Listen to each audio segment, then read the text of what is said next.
Obama welcomes Trump to the White House, the Croydon tram crash investigation, and football's old rivals meet again. You're watching 5 News Tonight. A handshake between Barack Obama and the next president, Donald Trump, as he visits the White House to discuss the transfer of power. Mr. President, it was a great honor being with you, and I look forward to being with you many, many more times. We now are going to want to do everything we can to help you succeed, because if you succeed, then the country succeeds. Not my president! But there are protests in some American cities as opponents voice their anger at the election result. Also, the Croydon tram crash, which killed 7 people.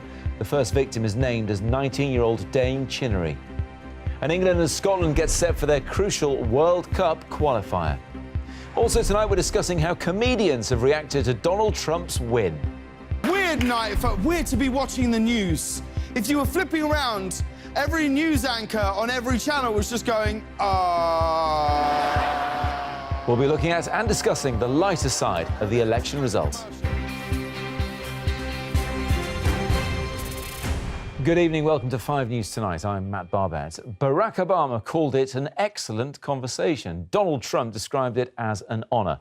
And today, the president and the president-elect put aside their considerable differences at a meeting in the White House as the transfer of power in America gets underway. Over the course of an hour and a half, they discussed a wide range of issues, including what Mr. Trump called some difficulties. Barack Obama said he'd do everything in his power to ensure Mr. Trump succeeds. Our political editor, Andy Bell, has more. It's one of the most important moments of American democracy, the smooth transition of power between one president and the next. Today, that process began for President Obama and President-elect Trump. We talked about some of the organizational issues in setting up a White House. We talked about foreign policy. We talked about domestic policy. And as I said last night, my #1 priority in the coming 2 months is to try to facilitate a transition that ensures our president-elect is successful. Michelle has had a chance to greet the incoming First Lady, and we had an excellent conversation with her as well. We now are going to want to do everything we can to help you succeed, because if you succeed, then the country succeeds. We really, we discussed a lot of different situations, some wonderful and some difficulties. I very much look forward to dealing with the president in the future, including counsel. He explained some of the difficulties, some of the high-flying assets, and some of the really great things that have been achieved. So, Mr. President, it was a great honor being with you, and I look forward to being with you many, many more times in the future. Thank you, sir. The meeting was scheduled for 10 minutes. It lasted nearly an hour and a half. Both were eager to appear polite and businesslike. But make no mistake, these men have history. You are not allowed to be a president if you're not born in this country. He may not have been born in this country. We all know about your credentials and breadth of experience. We have a president who, frankly, is incompetent, okay? Incompetent. I'd advise Mr. Trump to stop whining and go try to make his case to get votes. There are plenty who wish this transition was not happening. Central Manhattan was brought to a standstill last night by this demonstration. That's Trump Tower up there. That's where the president-elect waited last night for the results. I don't know if he's there right now, but this has become the focal point this evening for this demonstration. He's horrible. He's a horrible person. You don't think there's any chance he might surprise you? It's gonna be horrible. Have you not heard his rhetoric? Have you not seen his plans? Have you not seen the people that support him? He's not going to support any part of who I am. Okay. Yeah. Is there much you can do now? He's been elected after all. I don't know. There's got to be something that we can do, because I'm not going to stand for 4 years of this. He didn't win the popular vote, he won the electoral vote. Do you think that makes a difference? Yes, that makes a huge difference. If we're a country for the people, we should listen to what the people want. In this city, they know the new president better than anywhere else. New York's always been Donald Trump's home, and he has supporters here, even though the state went solidly for Clinton. Michael D'Antonio has known the president-elect for many years, so is Donald Trump ready for his new job? This is a guy who is rude and seems to be bigoted and is willing to do the most awful thing in order to get what he wants. So that's all true. But it is also true that he is massively successful when he sets his mind to it, and that this is our president now. Donald Trump swapping this neighborhood for the White House, and the world's waiting to see whether in his new life an old dog really can learn some new tricks. Andy Bell, 5 News, New York. As he reiterated there, Barack Obama is urging all Americans to accept the result. But overnight, tens of thousands of people demonstrated in towns and cities across the US. Some burnt effigies of Donald Trump, while in other cases, the anger spilled over into violence. As Julian Drucker reports now, the division that's been caused could take some time to heal. Love Trump's hate! Love Trump's hate! Love Trump's hate! They say the ballot box failed them.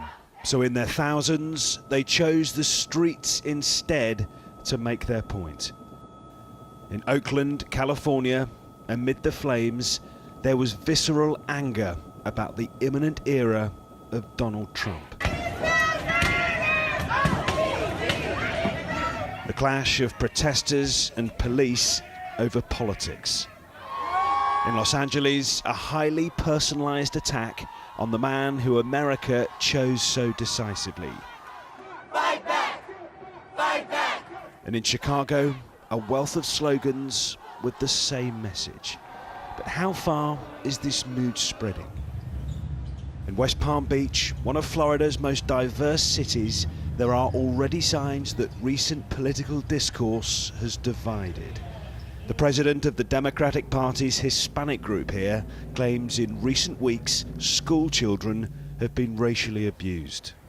The minorities are being attacked. You're being attacked as a Hispanic American, as a Haitian American, as Muslim Americans, African Americans. Nobody's safe. As long as you are not white, you are not safe. It's just basically the rhetoric from Donald Trump that is causing that division. Absolutely. These are the same kids that went to 2-3 levels of school together.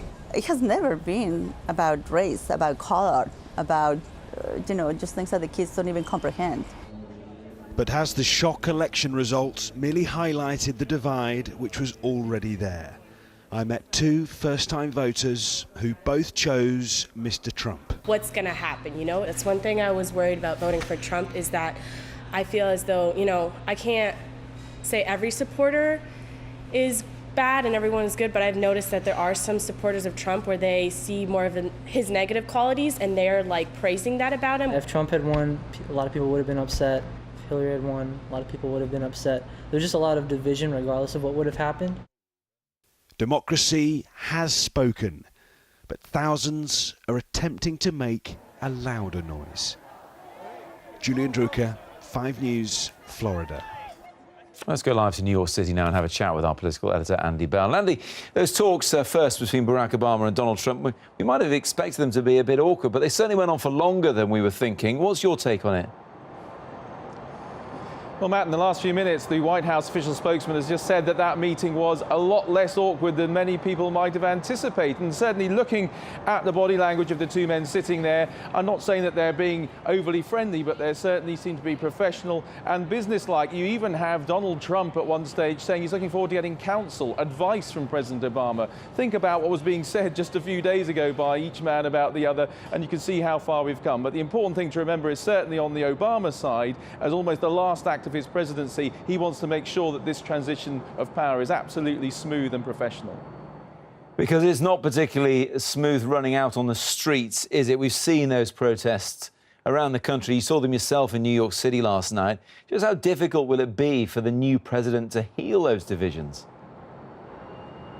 Well, make no mistake, for a lot of people, Donald Trump is not just a member of a political party that's been elected that people disagree with. For a lot of people, he embodies values and a type of American outlook that they really believe is not in the true spirit of what the country is. So he's almost more than just a politician from another party that you don't like who happens to have been elected to the presidency. For those people, it's going to be extremely difficult, I think, for them to almost give him a chance to govern. But I think out in the country, which is divided, look at the popular vote. Hillary Clinton won by something like 200,000 more in the popular vote, but ended up losing. The country really is divided. I think out in the country, there are still a lot of people who are prepared to say, OK, he may not be the one that we wanted, but let's give him a chance to govern and see. You never know, he may surprise us. And our own fairly new leader, politically at least, Theresa May, had to give him a chance to give her a call, because a lot of people saying online that Donald Trump phoned many other countries before getting round to calling our own Prime Minister.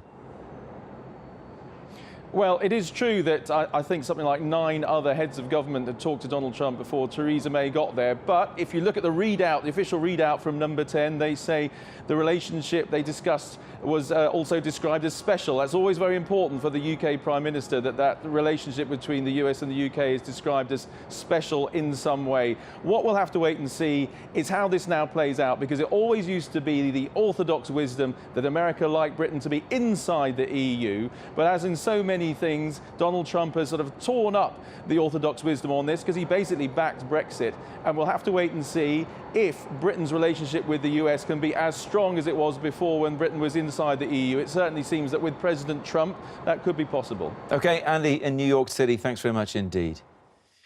Back to the rest of the day's news now. The first victim of yesterday's tram crash in South London has now been named.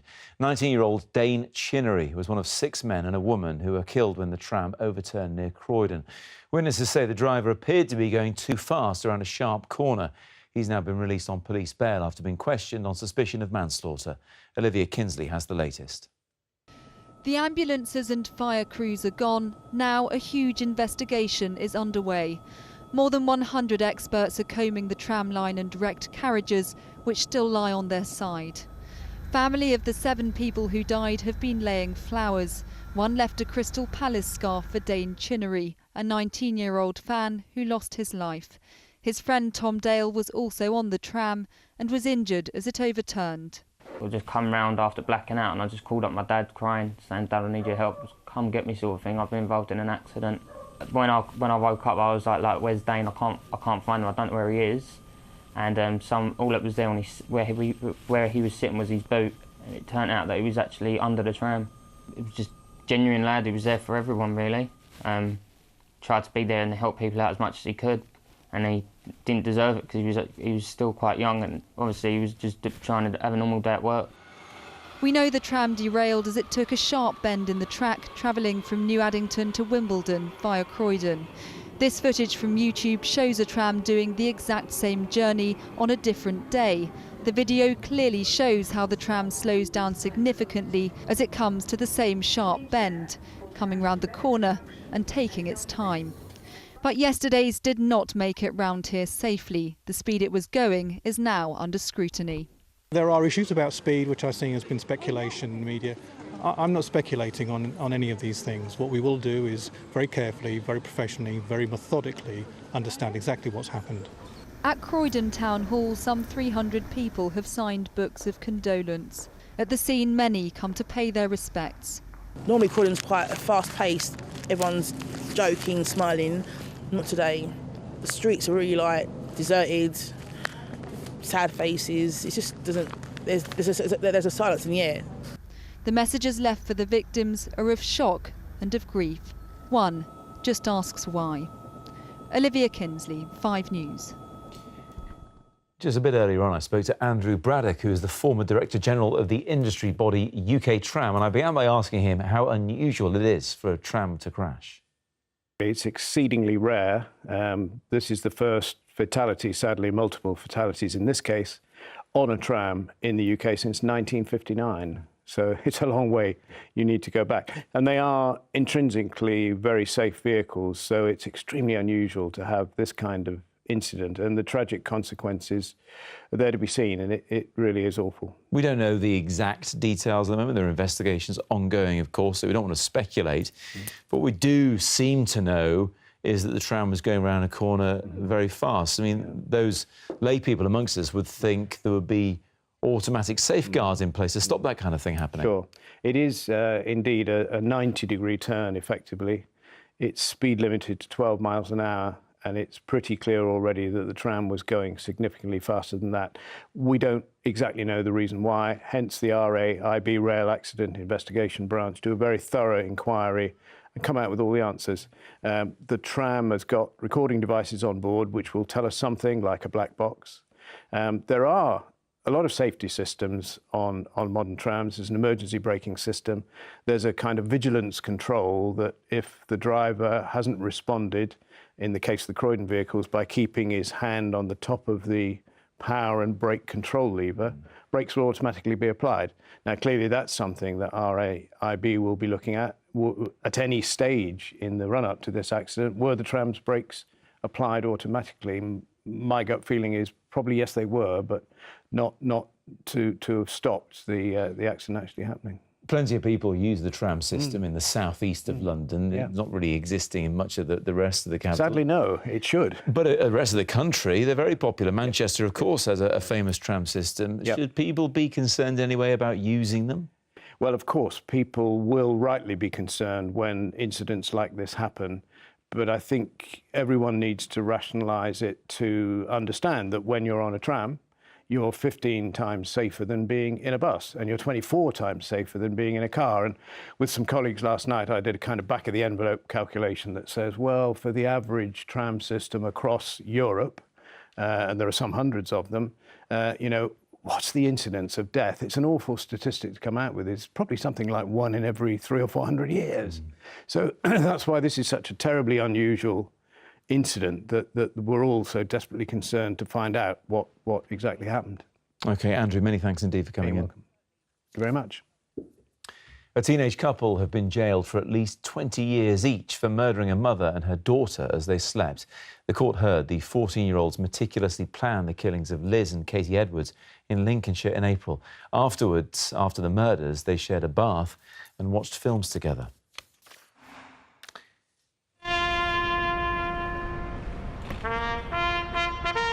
Prince Harry and his grandfather, Prince Philip, have attended a ceremony at Westminster Abbey on the eve of Armistice Day. They both laid a small wooden cross in honour of the nation's war dead before meeting veterans of old and more recent conflicts.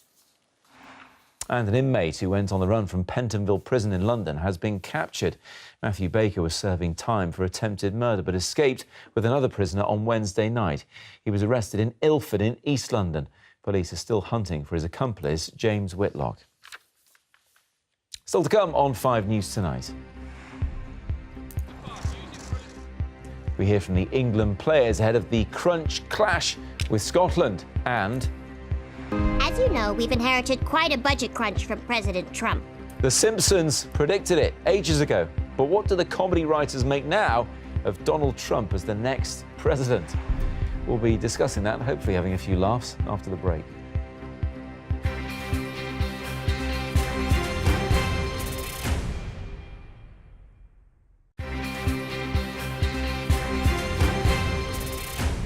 Welcome back. You're watching 5 News Tonight. Now, it is simply one of the oldest and fiercest rivalries going. England versus Scotland in, well, pretty much everything. And tomorrow, the rivalry will be played out on the football pitch as the two teams clash in a crucial World Cup qualifier, of course.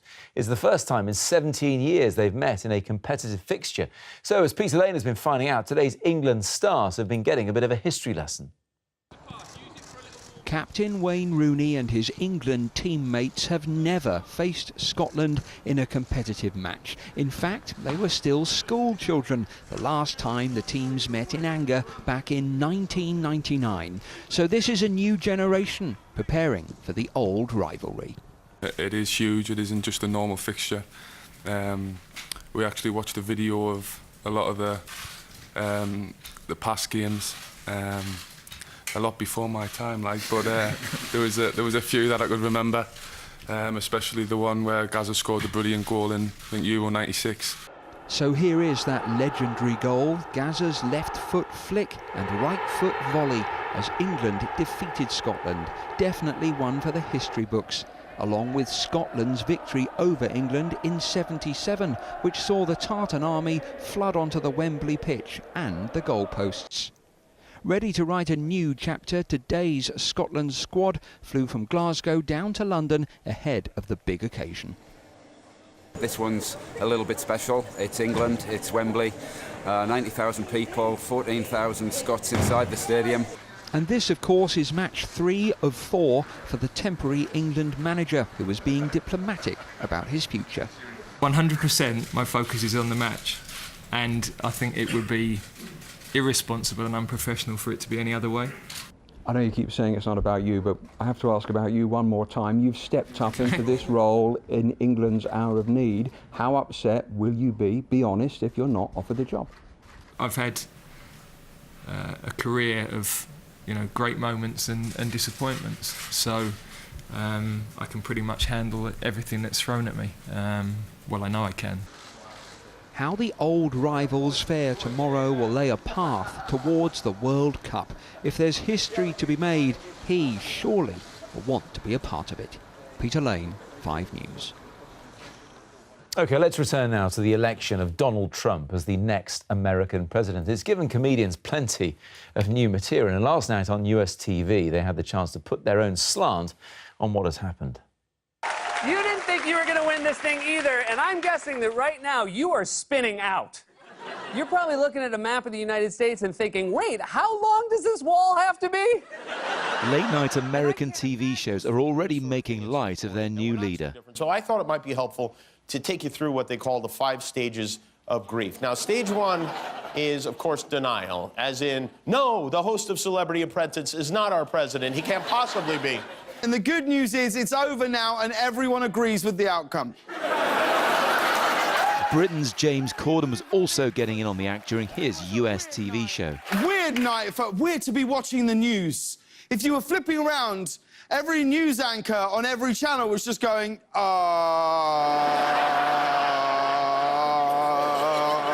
then it would just go to commercial. And number 3. This whole election campaign, perhaps more than any before, has been a gift for comedy.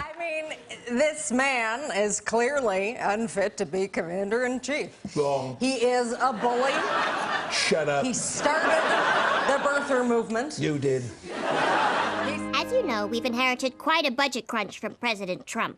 Donald Trump's bid for the White House was eerily prophesied 16 years ago in The Simpsons.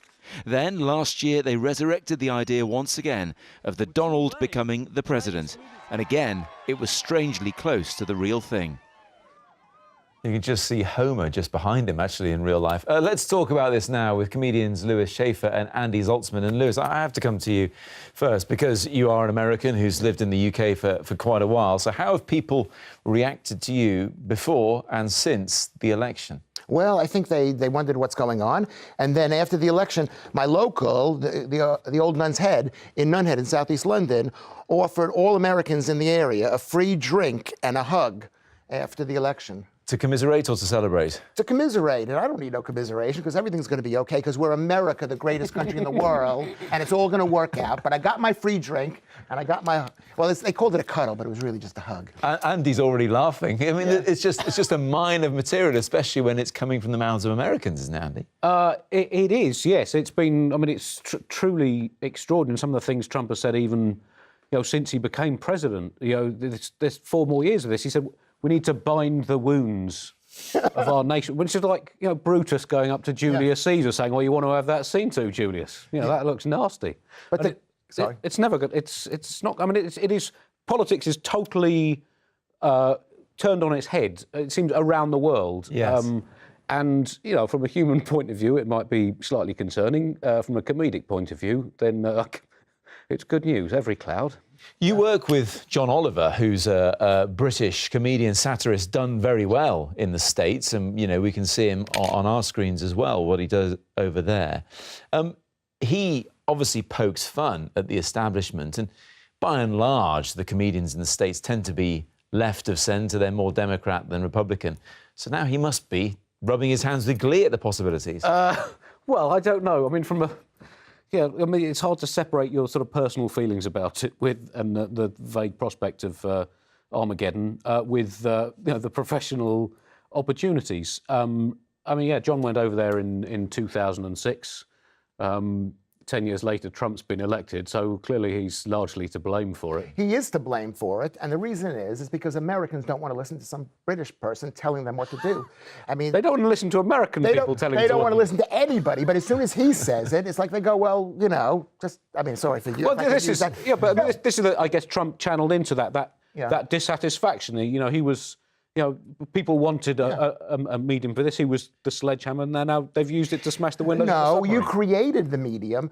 People like you and John Oliver. It's my fault. It is your fault. It's like the intellectuals telling people, you know, yes, Donald Trump's an idiot. He's a C student. Although John Oliver made his name really in the States on The Daily Show, and that had many other very successful satirists as well who've gone on to bigger and better What things. is satire? We'll explain that and irony after we've gone off air. We haven't got enough time to do it now. But just to come back to the man himself, is it him who is an easy target for comedians, or is it just the job he's going into? And frankly, all politicians are there to be lampooned. I don't think he's an easy target now. I think it's very serious. I think he's got the whole world in his hands, and I don't think it's a funny thing anymore. So it's going to be very hard to get a laugh out of this guy because he's beyond satire. Some would say it's surreal, especially Andy, as we've seen today, him shaking hands with President Obama. For some reason, we could have predicted this would happen. It's a 50-50 chance of it. But seeing the two of them together doing that, it does seem somewhat surreal to me. Yeah, there's a lot of subtext in that handshake. And there must have been, I mean, they know the cameras are on them. Who knows what words were exchanged off camera. But that's something you British people can't understand because your system is so adversarial. You can't imagine Theresa May shaking Jeremy Corbyn's hand. Yeah. But that's what makes America the greatest country in the world. We're not going to talk about the way we do things, and there's nothing more adversarial than just having two individuals go head to head to be the head of state, as we've seen there. I think this is one of the worries from a democracy fan's point of view. The tone of the campaign. That, you know, where America goes, the rest of the world follows. And if it carries on its current trajectory, by 2024, it'll just be two people standing 6 inches away from each other's faces, screaming, shouting until at each one other. falls over and a winner is declared. Very quickly, any good Trump jokes you've heard?